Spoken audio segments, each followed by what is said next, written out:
Monsieur Albert Grimaldi, je suis Monsieur Serge Petit-Demange. De ma vie, je n'ai jamais pris quelqu'un en traître. Je ne commencerai donc pas aujourd'hui. Cette vidéo comporte 2 volets.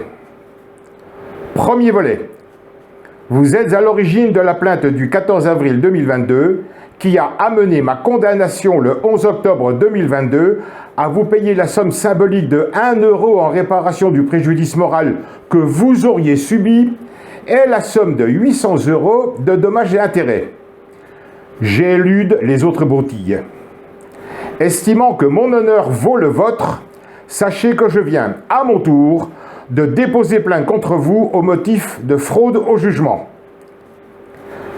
Si votre ordonnance souveraine numéro 7475 du 22 mai 2019 rappelle que votre personne est inviolable, que vous ne pouvez donc faire l'objet d'aucune action en justice, il s'agit d'une ordonnance ayant autorité sur le territoire de votre pays, mais pas en France, qui est un pays souverain.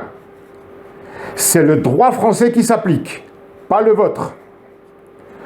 À propos de cette ordonnance, vous avez inclus les personnages suivants dans votre maison souveraine afin qu'ils bénéficient de la même protection judiciaire que vous. Je cite. Le président du tribunal suprême, je nomme Didier Linotte.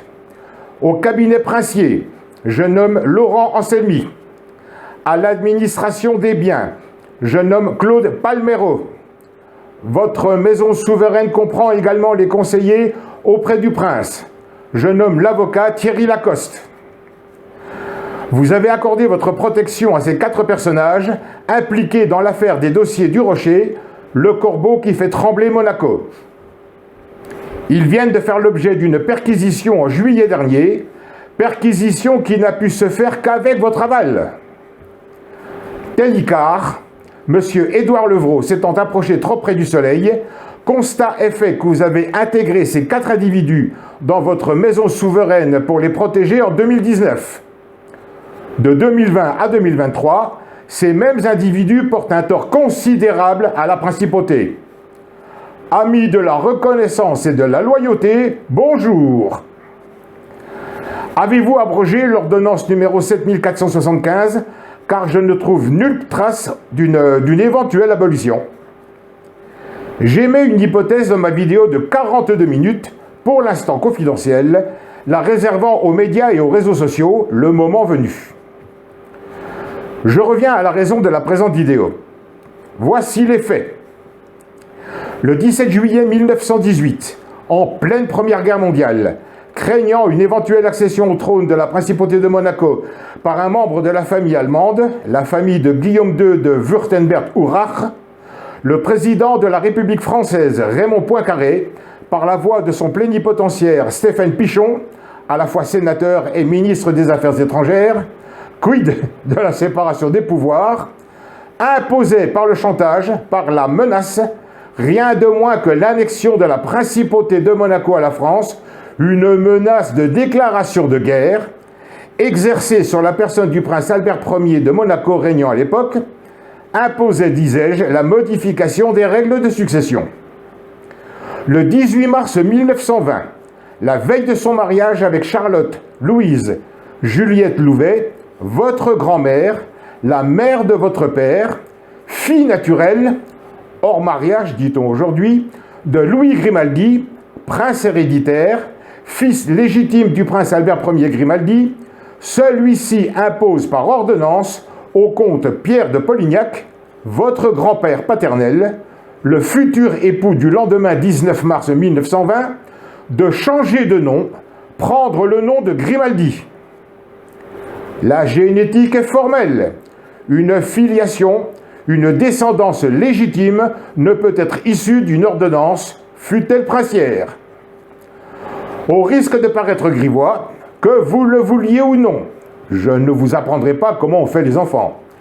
Le spermatozoïde ayant généré votre papa, le futur régnier III, n'est pas un spermatozoïde Grimaldi, mais un spermatozoïde de Polignac.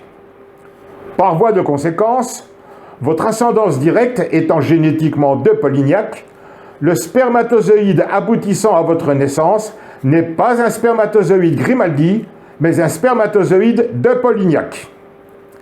Vous êtes un de Polignac de sang et non un Grimaldi. Dans le jugement rendu le 11 octobre 2022 par le tribunal judiciaire de Privas en Ardèche, document devenu authentique après la signature de son président, il est fait état de l'identité de la partie civile, M. Grimaldi Albert.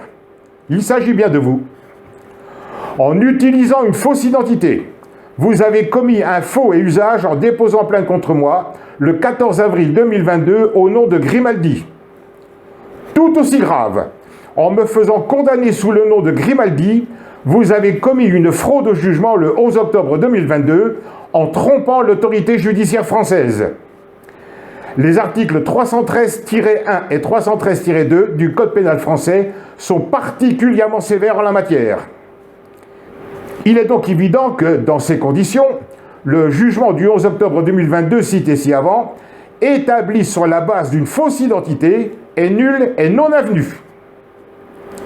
Pour info, la justice française, par le biais du tribunal administratif français, ne peut faire l'affront au comte Louis-Jean Raymond Marie de Vincent de Causans d'exiger d'amener la preuve de sa filiation, de son ascendance, de sa souche, et accepter votre filiation de circonstance, filiation de papier d'Albert dit Grimaldi, en réalité Albert de Polignac.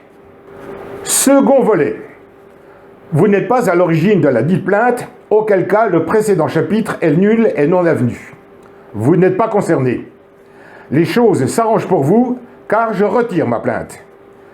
Mais dans la foulée, j'accuse votre ami d'enfance et avocat Thierry Lacoste d'usurpation d'identité prévue au deuxièmement de l'article 313-2 du Code pénal français et au cinquièmement du même article, fraude au préjudice d'une personne publique, d'un organisme de protection sociale ou d'un organisme chargé d'une mission de service public. Ce qui est le cas du président du tribunal correctionnel le 11 octobre 2022. J'ai en cours d'exploitation, avant de la remettre à la presse et la diffuser dans les réseaux, une vidéo de 42 minutes, pour l'instant classée confidentielle, dont Mme Sylvie Petit-Leclerc et messieurs Morgane Raymond et Patrice Pastor possèdent le texte papier, ayant reçu les accusés réception. Je vous avais destiné le même courrier, mais quelqu'un de votre entourage a cru bon de le refuser, vous laissant dans l'ignorance une fois de plus. Les révélations qui ont un point commun crucial et que ma vidéo contient sont relatives au conflit ouvert le 23 juillet 2019 par Jean-Raymond Gottlieb, l'affaire des dossiers du Rocher et le corbeau qui fait trembler Monaco, ce qui vous a contraint à entrer dans l'arène là où vous n'aviez pas à y être. À ce propos, une chose que je ne m'explique pas. Pourquoi être entré pour moi dans l'arène en août 2019 avec votre réponse écrite du 8 août 2019 et affirmer qu'on vous a fait rentrer dans l'arène des dossiers du Rocher alors que vous n'aviez pas à y être? Pourquoi oui pour moi et non pour votre pays? Sans me dévaluer, sans chercher à atténuer les responsabilités, je pense que l'affaire des dossiers du Rocher et du Corbeau est diablement plus préjudiciable pour Monaco que le conflit Serge Petit-Demange contre Gottlieb Lacoste. Dans le but d'apaisement, conseil ayant été pris, j'accepte de vous faire part de cette vidéo qui va totalement dans le sens des perquisitions menées chez vos anciens protégés Didier Linotte, Laurent Selmy, Thierry Lacoste et Claude Palmero, qui m'a envoyé un texto assassin le 10 juin 2023, me confirmant ce que tout monégasque sait, à savoir que votre ami d'enfance et avocat Thierry Lacoste vous manœuvre. En attendant, je ne lâcherai rien tant que je n'aurai pas obtenu totale satisfaction.